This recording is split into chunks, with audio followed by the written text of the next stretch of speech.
Hello and welcome, I am Thomas Porteous and you're watching NewsX World. Let's take a look at some of the top stories this hour. The IAEA says it is still waiting for an official reply from Iran after Parliament passed a law suspending nuclear inspections, raising fears of a monitoring gap. Israel's foreign minister warns the world must act decisively to halt Iran's nuclear drive before it advances further.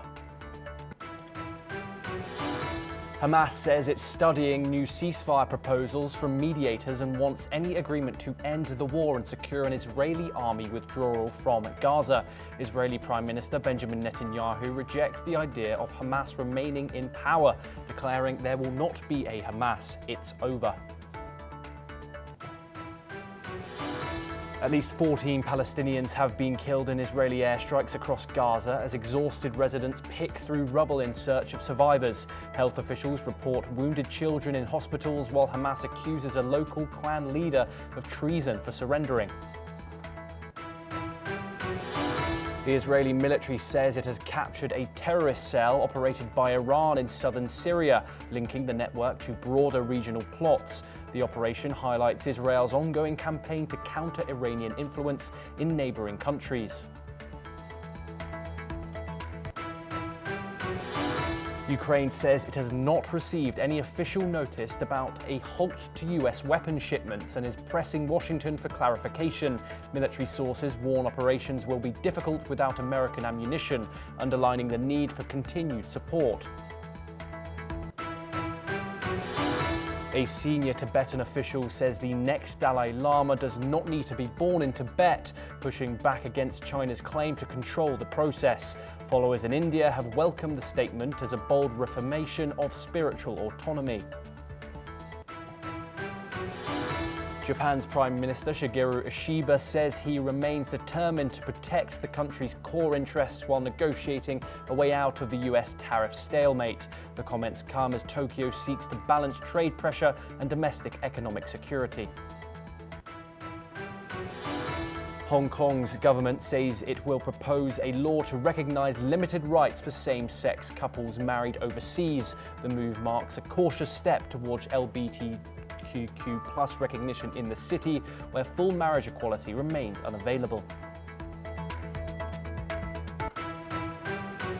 Now we move to the US for a top developing story. The jury has reached the verdict in the Sean Diddy Combs sex trafficking trial.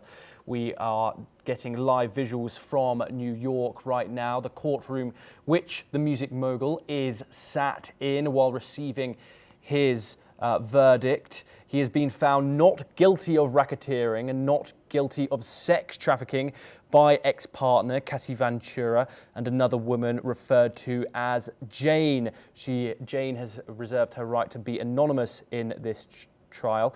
However, he has been found guilty of transportation to engage in prostitution related to both women. I can repeat that for you. Sean Diddy Combs is found guilty of prostitution-related offences but cleared of more serious charges after a criminal trial in which two of the music mogul's former girlfriends testified that he physically and sexually abused them. Combs was convicted of transportation to engage in prostitution but acquitted of racketeering conspiracy and 2 counts of sex trafficking, which is a partial win for the former billionaire known for elevating hip-hop in American culture. This story has taken the entertainment world by storm over the past 2 months, and it took a jury 13 hours to come to this decision. Reportedly, the courtroom exploded with noise as the verdict was read out and delivered. Combs remained stoic, reportedly, and hard to read, staring forward as the verdict was delivered. I want to repeat that music mogul Sean Diddy Combs has been found not guilty of racketeering and not guilty of sex trafficking with ex-partner and R&B singer Cassie Ventura and another woman known to the court and to the public as Jane. He, however, has been found guilty of transportation to engage in prostitution related to both accusers. This trial has been going on for over 2 months now, and it has heard from 34 witnesses over the past 2 months, including ex-girlfriends, former employees, male escorts, and federal agents. Coombs denied all charges. I want to repeat, he has been found guilty of transportation to engage in prostitution. So what happens next? Coombs is expected to face sentencing very soon on the 2 Mann Act convictions that he has found guilty of, each of which carries up to 10 years in prison, so combined exposure could reach up to 20 years, though actual sentencing typically falls below the maximum, of course. This criminal outcome does not directly affect the numerous ongoing civil cases against him, however, which continue independently in civil court. Coombs could appeal this decision, of course. He's likely to challenge the convictions and the validity of the jury's interpretation of the federal statutes. You might ask why this matters. The acquittals on the racketeering and trafficking charges represent a major win for the defence. So since Coombs has avoided this life sentence, he avoids the maximum sentence which he was previously facing. However, these Mann Act, they still hold serious penalties, years in prison. The rap and business mogul could still face. As I want to repeat, he has been found not guilty of racketing conspiracy, not guilty in sex trafficking. That is regards to both victims and accusers, both Cassie Ventura and Jane, as she has wants to be known in court. However, he has been found guilty in transportation for both victims, that being Cassie and Jane, which have a possible sentence of up to 10 years. I want to reiterate, Sean Diddy Coombs has been found guilty on 2 counts of transportation to engage in prostitution relating to Cassie Ventura and a woman identified only as Jane. The verdicts were announced in court shortly following a unanimous decision from the jury. On the other 3 counts, racketeering, conspiracy, sex trafficking of Cassie Ventura and sex trafficking of Jane, Coombs was found not guilty. The jury had reached verdicts on all 5 counts and returned to the courtroom, where Coombs, along with his mother and 6 adult children, were present to hear the outcome. And we will bring you all developing updates in regards to that story coming straight from New York as we get them. We now move on to the political world, where US President Donald Trump promised to revive New York City in a social media post, saying he has all the cards to restore its strength and prosperity, similar to his presidency, he said. This comes as Trump's massive tax cut and spending bill is back in the US House, where Republicans are struggling to unite ahead of a self-imposed July the 4th deadline. The bill, which includes extensions of Trump's 2017 tax cuts and massive spending on border security, passed the Senate by the slimmest margin. But it's facing pushback in the House, where GOP hardliners argue it adds too much to the national debt and fails to cut enough spending. Non-partisan analysts warn the bill could add $3.4 trillion to the deficit over the next decade, with Democrats blasting it as a windfall for the wealthy that slashes healthcare for millions of Americans. Medicaid cuts, a new immigrant remittance tax, and removal of clean energy breaks have added to the controversy. Despite bad weather delaying travel for some lawmakers, GOP leaders hope to push a final vote. We're now joined by Martin Saar-Reyes, who's an international affairs expert located in Quito, Ecuador, to discuss this in further detail. Martin, thank you very much for joining us on the program. Why is this bill so controversial, Martin? We've seen pushback from, of course, the Democrats, but also some pushback from Republicans as well, and obviously one Elon Musk, who has been voicing his opposition from this bill from the start. Martin, why is this bill such a controversial thing? My apologies, I believe we have some technical issues there with Martin. Hopefully he joins us again soon. We have to move on. Martin, thank you very much for joining us. I don't know if you heard my question, but I'll repeat it for you. This bill, this big, beautiful bill, as Trump puts it, has been dragged by both sides. Obviously, a staunch opposition from the Democrats. However, some opposition from Republicans too. And obviously some obvious opposition from one tech mogul, former closest ally, Elon Musk. Why is this bill so controversial, Martin? I think this bill is very controversial because by the reduction of the taxes, there will be a huge impact in the budget of healthcare.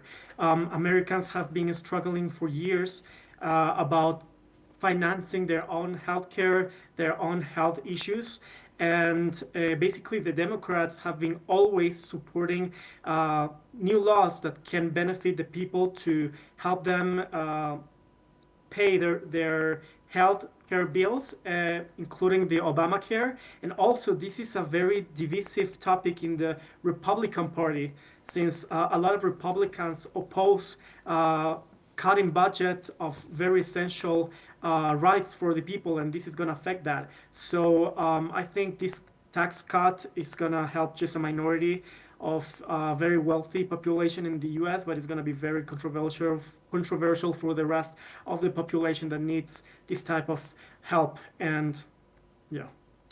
Yes, Martin, and we will bring you all the updates in regards to the passing of that bill. Will it get through or will it not? We move on now to our next story, where Israeli Prime Minister Benjamin Netanyahu has called for the elimination of Hamas in his first public remarks since Donald Trump announced what he called a final proposal for a 60-day ceasefire in Gaza. Speaking at a meeting hosted by the Trans-Israel Pipeline, Netanyahu said, quote, "There will be no Hamas. There will be not a Hamastan. We're not going back to that. It's over," end quote. We're once again joined by Martin Sa-Arreyes, who's an international affairs expert located in Quito, Ecuador. Martin, thank you for joining us. What is the probability of any optimism when it comes to a ceasefire deal here? We know that Hamas wants an end to this war, a permanent end to this war. Israel has once again reiterated that it wants to see an end to Hamas. The US and Israel are not say that they will not put forward this in the peace deal, the ceasefire deal forward. Do you think this is a sign of optimism that the region could get some stability, or do you think this is more false hope for the people of Gaza and also the people of Israel as well? I think the probability is very low because a ceasefire right now wouldn't help anyone here. The problem in the Middle East and the source of the devastation in the Middle East is terror, Islamic groups such as Hamas. As long as they are still alive, there will be no peace in Israel. So Israel will never accept a ceasefire with Hamas, and they are not going to allow it because logistically 60 days are enough to empower Hamas to keep operating, to keep being a threat for Israel and for the region. So I don't think there will be peace or even a ceasefire until Hamas is absolutely destroyed. Also, we need to see the history in the background of Netanyahu through all of this war. Netanyahu has never accepted any ceasefire according to the conditions of Hamas, because Hamas, they are not willing to have peace with Israel.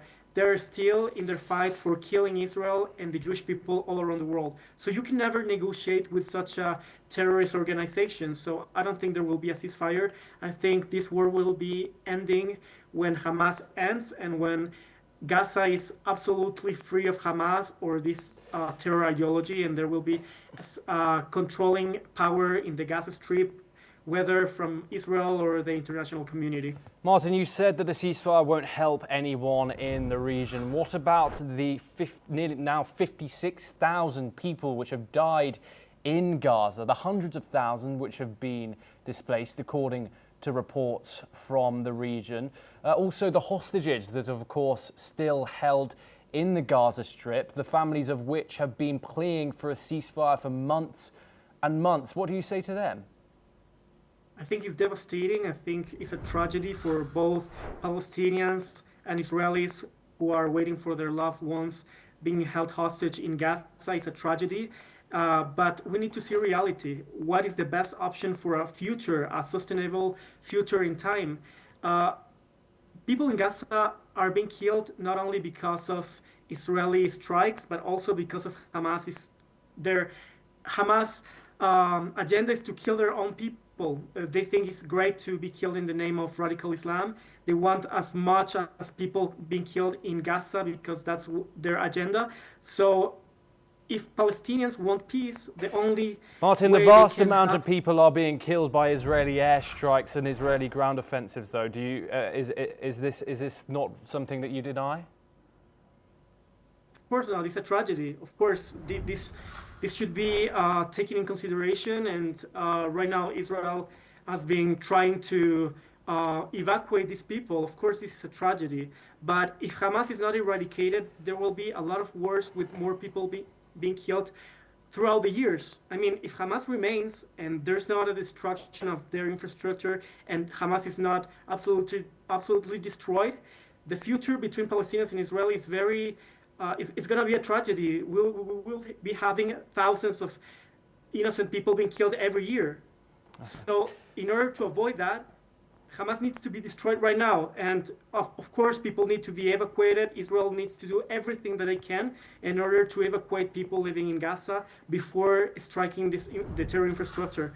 But this is a very complicated situation, and we need to see the reality of a future, not only right now, what's best for now, but for a sustainable future between these two people. Okay, Martin, we have some more information coming out of the region.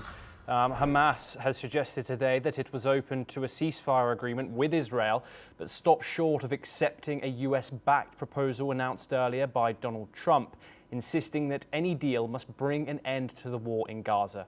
According to reports, Hamas official Taher el-Nanu said the group was ready and serious regarding reaching an agreement and ready to accept any initiative that clearly leads to the complete end to the war. A Hamas delegation is expected to meet Egyptian and Qatari mediators in Cairo to discuss the proposal, according to an Egyptian official. Reportedly, Hamas is reviewing new ceasefire proposals from mediators, seeking an agreement that would end the Gaza conflict and ensure Israeli withdrawal from the territory. We're once again joined by Martin Saar Arias to discuss this in further detail. Martin, do you think it is uncalled for or unfair for Hamas to ask for a complete Israeli withdrawal from the Palestinian territory? Look, if Hamas someday accepts the existence of Israel and accepts the existence of the Jewish people, it will be fantastic, and Israel wouldn't have any kind of ground to deny a ceasefire. I think a ceasefire in normal situations between two normal countries will be amazing. But we're not talking about Ukraine against Russia, between two sovereign, legit countries that are in war. We're talking about a terror organization that believes in death from both sides, from Palestinians and Israelis. This organization does not accept the existence of Israel, and Israel accepts the existence of the Palestinian people. So it's impossible to reach an agreement between these conditions. If Hamas surrenders and Israel can be 100% sure a 7th of October will never happen again, of course, Israel needs to get into an agreement to stop this horrible war. But we're talking about this organization that has been manipulating the world for decades. And I'm afraid of the future of both the Palestinian people and Israelis. I'm afraid that because we want peace right now and we want to go to a very uh, a solution that will be for right now, we will be putting in danger the future of these people. So this is the situation right now. I think any conversation should take in consideration the future of the security of Israel and the Palestinians. Um, Would you say that the IDF's actions in Gaza are warranted, even at this stage in the war where over 80% of Gaza is said to be uninhabitable due to the Israeli bombardment? As we've said previously, over 56,000 civilians, so people have been killed. Most of them are expected to be civilians, according to the Gazan-run Health Ministry. Would you say the IDF's operations are now appropriate, given that this war is now entering its 21st month? I think no war can be absolutely appropriate. All wars are a disaster for humanity, but we need to remember this situation is something absolutely brutal and exceptional. We're not talking a normal war between two countries. We're talking about a very dangerous ideology that wants to exterminate Israel, the Western values. So we're dealing with an enemy that is absolutely not precedent and not normal. So unfortunately, this war has been very horrible. A lot of innocent people have been killed, even though Israel has been trying to evacuate these people to, before the strikes, Israel always sends messages to evacuate. All of these areas are going to be destroyed because these areas are being Martin, controlled by Hamas. there's been multiple reports of Israel striking these reported safe zones and killing people on multiple occasions throughout this war. What do you say to that? I think we need to look for the sources. A lot of fake news have been going through because of the Hamas leadership. They have been giving a lot of misinformation. I think if Israel has been doing any kind of violation of international law, of course, it should be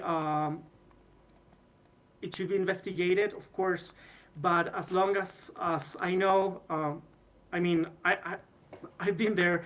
I know how Israel operates its operations. So, as far as I'm aware of official information, Israel always evacuates or tries to evacuate the places that are going to be struck.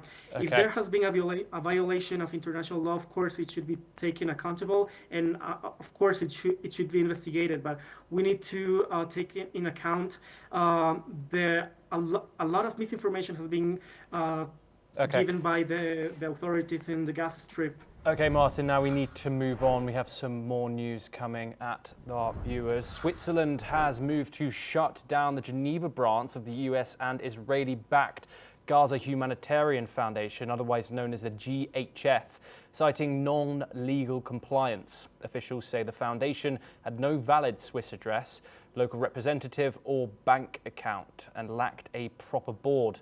GHF, which began operations in May, claims to have delivered nearly 1 million food boxes into Gaza, but the initiative has been marred by daily reports of Israeli forces firing on civilians at aid points. UN agencies and major relief groups have refused to work with the GHF, saying it serves Israel's military interests over civilian needs. We're once again joined by Martin Saar-Arias to discuss this further. Martin, Gaza Health Ministry reports that over 580 Palestinians have been killed while trying to get food from these proposed aid sites. What are your thoughts on the possibility of the Israeli army using aid as a dangerous a place where they can kill civilians? With the reports coming out of the region. What are your thoughts? I think the death of civilians is a tragedy. My heart is with the innocent people being killed, but we need to think logically. What interest serves to Israel to kill innocent civilians? It's the opposite. Like, it's not on Israel's interest. Like, the only thing that is gonna cause is the hatred towards Israel from the international community,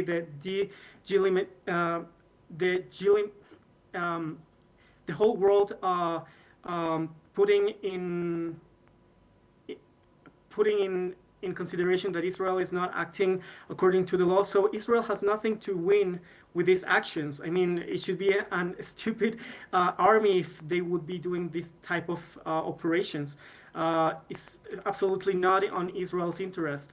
I think Okay. the interest in killing innocent people is more in the propaganda for Hamas, because Hamas is winning the international mediatic war. Hamas is getting support for a lot of organizations around the world because of this narrative of innocent people being killed by the IDF. So I think the only organization that is going to be winning out of this is Hamas, not Israel. So Israel has absolutely no interest in killing innocent civilians. Why would they do that? I mean, Israel is interested in killing Hamas leaders, Hamas leadership, people who are a danger for the country. Why would Israel kill women or children in purpose? Like, what's the logic behind that? Okay, Martin Saar Arias, thank you very much for joining us on the program. I want to reiterate that some of Martin's views there are not the views of NewsX World. We now move on. A senior Tibetan official has now stated that the nationality of the Dalai Lama's successor would not be restricted to Tibet. Samdong Rinpoche, the former Tibetan Prime Minister who's in exile and senior leader of the Gaiden Pradyang Trust, has said that the spiritual leader was in good health and has not given any written instructions yet on the succession. Here's what he had to say.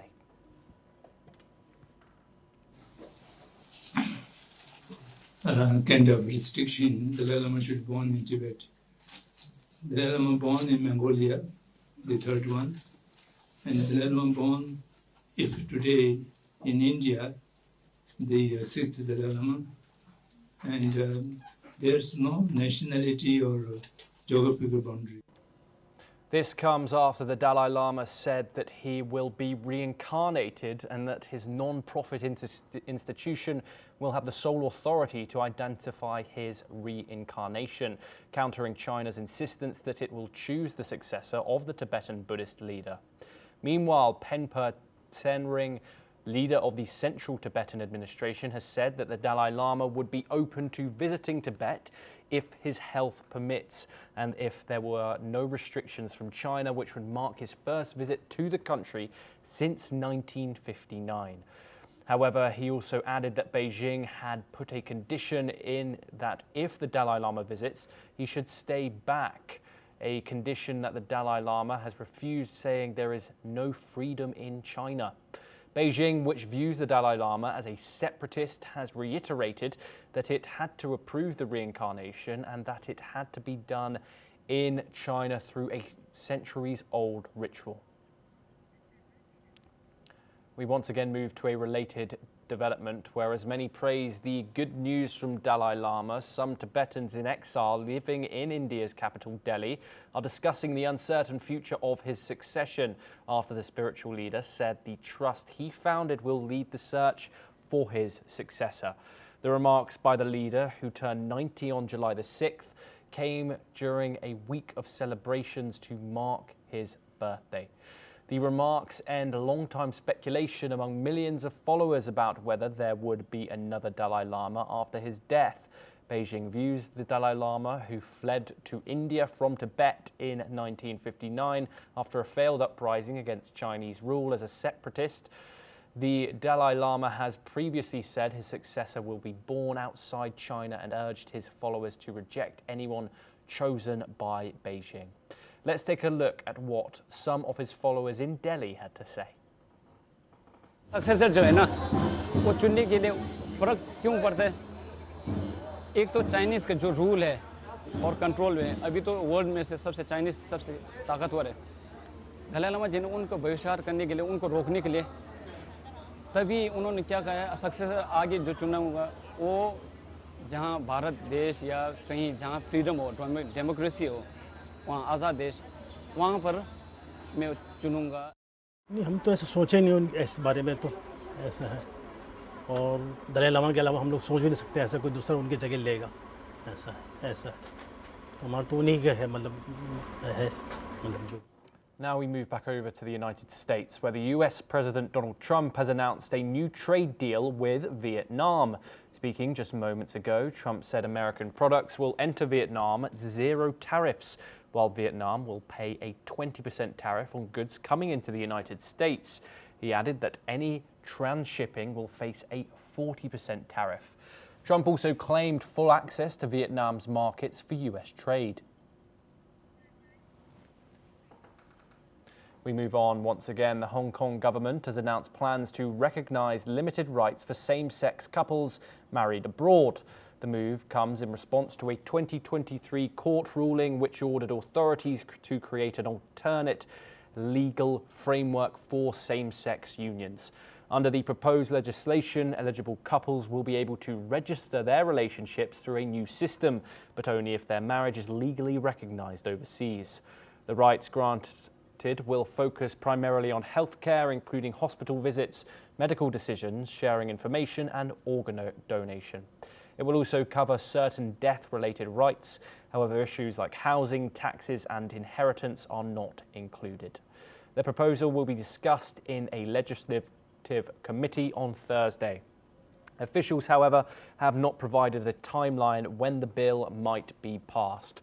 While some praise the move as a step forward, critics say it falls short of true equality, especially in a political climate dominated by pro-Beijing voices.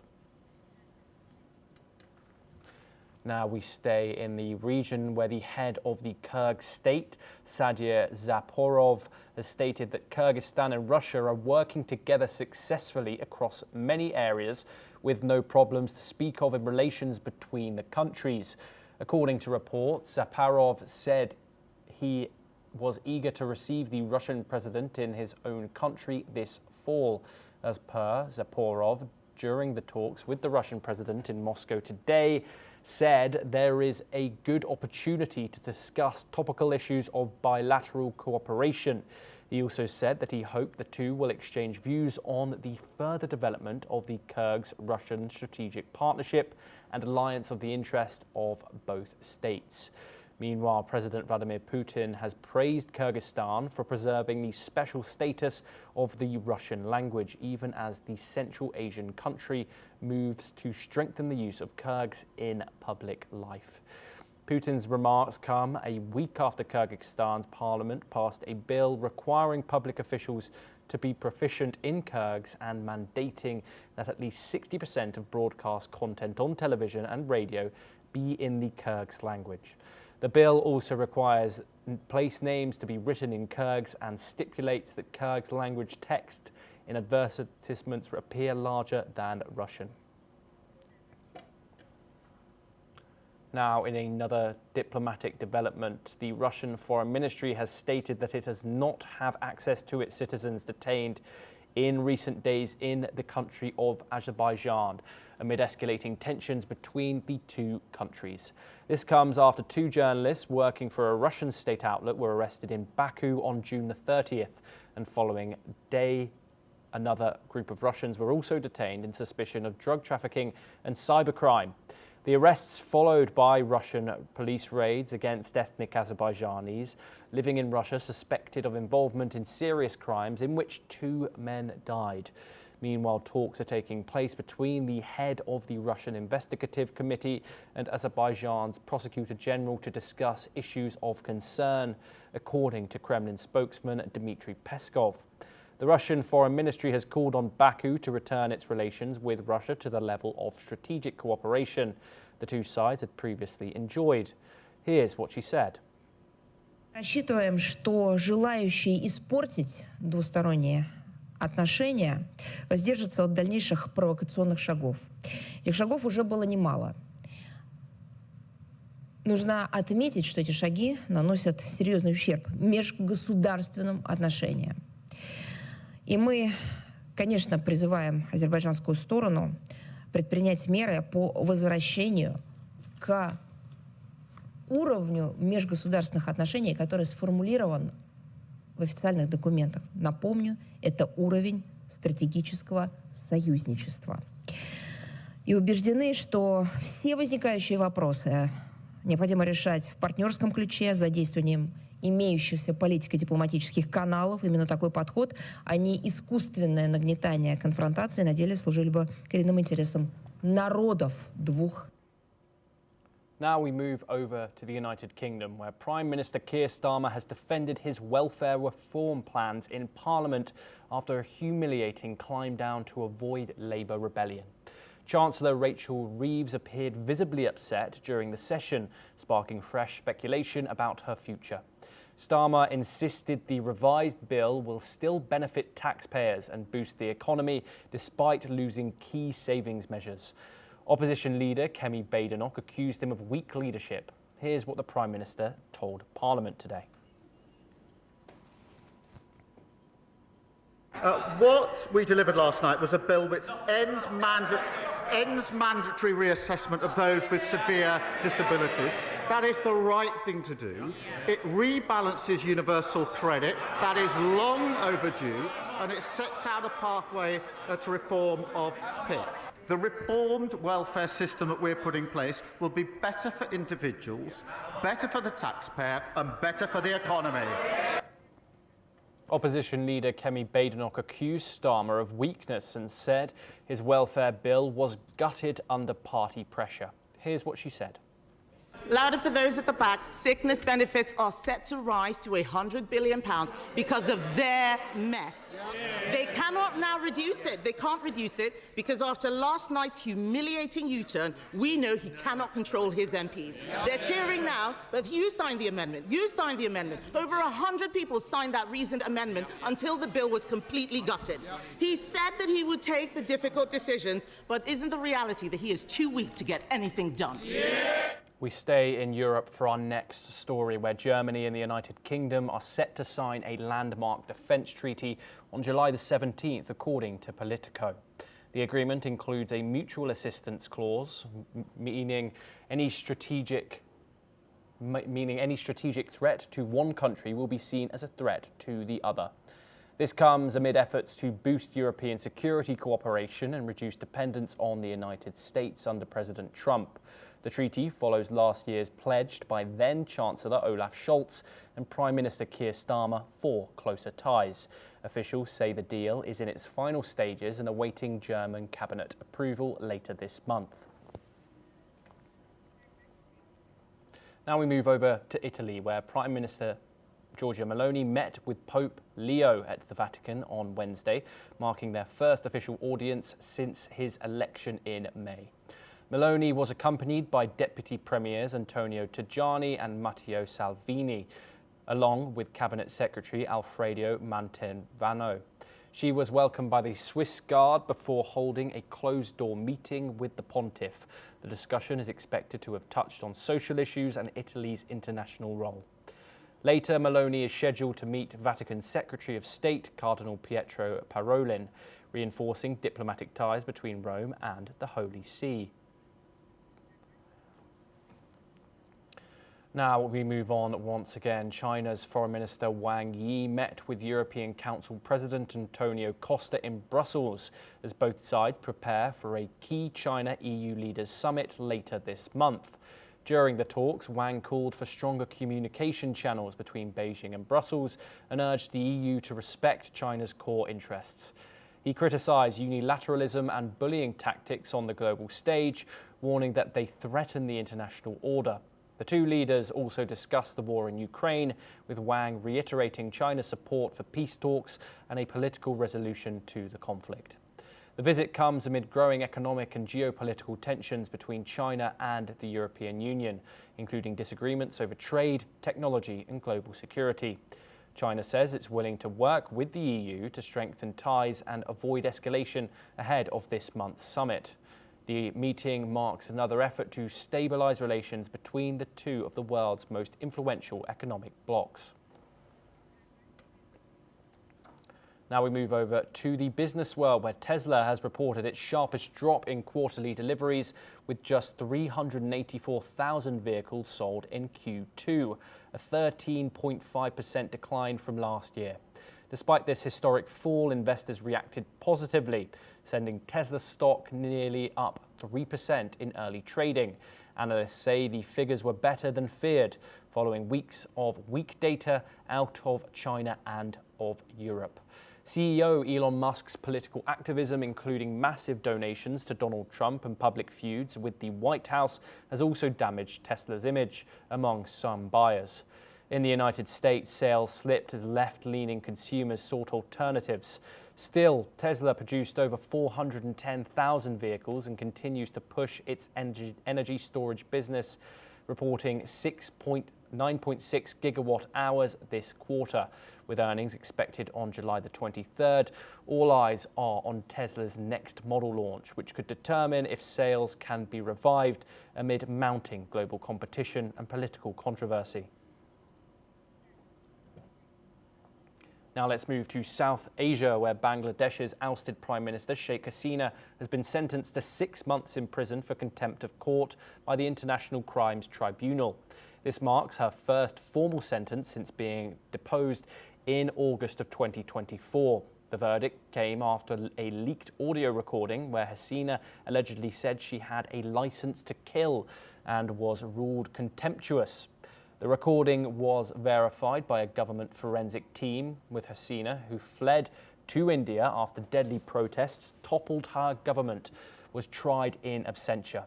Her party aide, Shakil Akand Babul, was also sentenced to 2 months. The tribunal said the verdict upholds the rule of law, while Hasina's supporters claim political vendetta. Hasina faces other charges, including crimes against humanity during the 2024 crackdown. The current interim government, led by Muhammad Yunus, has promised justice for rights violations committed by the previous regime. The Awami League remains banned during ongoing investigations. We stay in South Asia, where a deadly blast has killed 4 officials in northwest Pakistan. Police say a senior government officer, another official and 2 police personnel died when their vehicle was targeted in a marketplace in Bajaur, near the Afghan border. 11 others were also injured in the incident. No group has so far claimed responsibility. The attack comes just days after the Pakistan Taliban killed 16 soldiers in the exact same province. So far this year, around 300 people have died in violence across Khyber Pakhtunkhwa and Balochistan, where officials blame Afghan-based groups through the Taliban government. In Kabul denies supporting cross-border attacks. Now we move over to Southeast Asia, where today many Thais expressed political fatigue after the Constitutional Court suspended Prime Minister Paetongtarn Shinawatra amid a dismissal case against her. The court accepted a petition from 36 senators accusing Paetongtarn of dishonesty and ethical violations.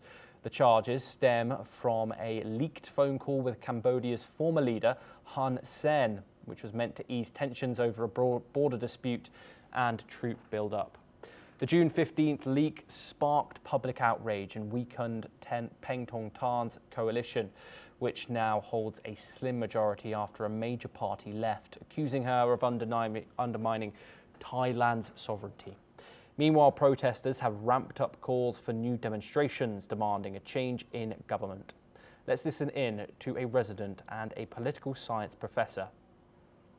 ตรงนี้มันเป็นเรื่องของบุคคลนะจริงๆมันไม่ได้เป็นเรื่องของประเทศชาติเท่าไหร่คือเรื่องผลประโยชน์ของบุคคลกับบุคคลมากกว่าที่ออกมาแต่ว่าผลเสียหายมันคือประชาชนของเขากับประชาชนของเราเท่านั้นเอง The phone call became the last straw, but efforts to destabilize Paetongtarn had been ongoing anyway. But what she did in this phone call, kowtowing to Hun Sen, was very damaging. I think it was a self-made kind of misstep, and I think it became a fiasco for her. And now she's suspended. And even if she comes back with a favorable court ruling, I think she will be very hard-pressed to regain her footing. We stay in the Indo-Pacific, where 2 Chinese nationals have been targeted in the United States for acting as illegal agents of Beijing's state security. According to federal prosecutors, Yuan Chen and Loren Ryan Lai attempted to recruit U.S. Navy personnel and gather sensitive intelligence on military bases. The Justice Department says they facilitated $10,000 payments for classified information in 2022. Both men, allegedly linked to China's Ministry of State Security, were arrested on Friday. China has denied any involvement, calling the case hype, with FBI Director Kash Patel saying authorities uncovered their network. The case highlights growing US concerns over Chinese espionage activities.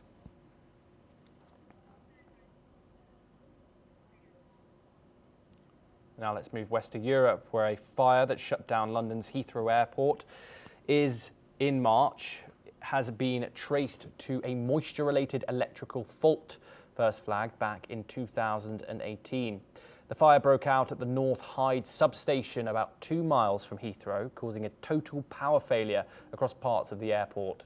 The incident forced the closure of Heathrow for most of March the 21st, disrupting around 270,000 passenger journeys. Heathrow blamed outdated regulations, weak safety measures, and infrastructure neglect. The National Grid says it will cooperate fully with the probe and act on all recommendations. We stay in Europe, where there is a grip of severe heat waves across the region, with record-breaking temperatures sweeping across multiple countries. In Rome, visitors are using hats and umbrellas to cope with the heat. Take a listen. Noi siamo qui da 3 giorni, sono stati 3 giorni difficoltosi, però diciamo che abbiamo deciso di affrontarla entrando nei musei nelle ore di maggiore caldo e cercando di stare fuori, eccetto stamattina che avevamo questo appuntamento essendo della Proloco qui a San Pietro per l'udienza del Papa, quindi siamo dovuti entrare in un orario non proprio consono. Fa molto caldo. In Germany, temperatures reached 37 degrees in Frankfurt, where residents sought shade along the banks of the main river. The National Weather Service, DWD, issued blanket warnings for heat and extreme across the country. In Berlin, pharmacy thermometers displayed 38 degrees Celsius. In Spain, Seville continues to scorch under a forecast high of 41 degrees. Locals and tourists are struggling to adapt. Let's take a listen. Un calor insoportable, sobre todo en la tarde. Yo vengo de un país muy caliente, yo vengo de República Dominicana y aquí está mucho más caliente. Tuve que comprar ropa para poder soportar. In France, temperatures hit temperatures of 39 degrees Celsius, extending a 2-week stretch of extreme heat, one of the earliest and longest heat waves on record. Let's take a listen. La population qui est à la rue, qui n'a pas de toit, est plus vulnérable et fragilisée par cette réalité. Quand nous avons des mamans avec des enfants, c'est encore bien plus sensible et grave dans des périodes telles que celles que nous vivons, avec une canicule extrême qu'on n'a pas connue depuis des années. The country has recorded its second hottest June since records began in 1900, according to the Minister for Ecological Transition. 2 people have died from heat-related illnesses and more than 300 others have been treated by emergency services. Nearly 2,000 schools across France have been forced to close due to the dangerous conditions. Here's what the France Minister for Housing and Minister for Ecological Transition had to say. La population qui est à la rue, qui n'a pas de toit, est plus vulnérable et fragilisée par cette réalité. Quand nous avons des mamans avec des enfants, c'est encore bien plus sensible et grave dans des périodes telles que celles que nous vivons, avec une canicule extrême qu'on n'a pas connue depuis des années. 55 départements sont placés en vigilance orange et 20 en jaune. Avec une température moyenne de 22,2 degrés et une anomalie de plus 3 degrés, juin 2025 devient le 2e mois de juin le plus chaud depuis le début des mesures en 1900, derrière le mois de juin 2003. Well, that is all we have time for. We will continue to bring you more news updates from around the world. Thank you very much for joining us.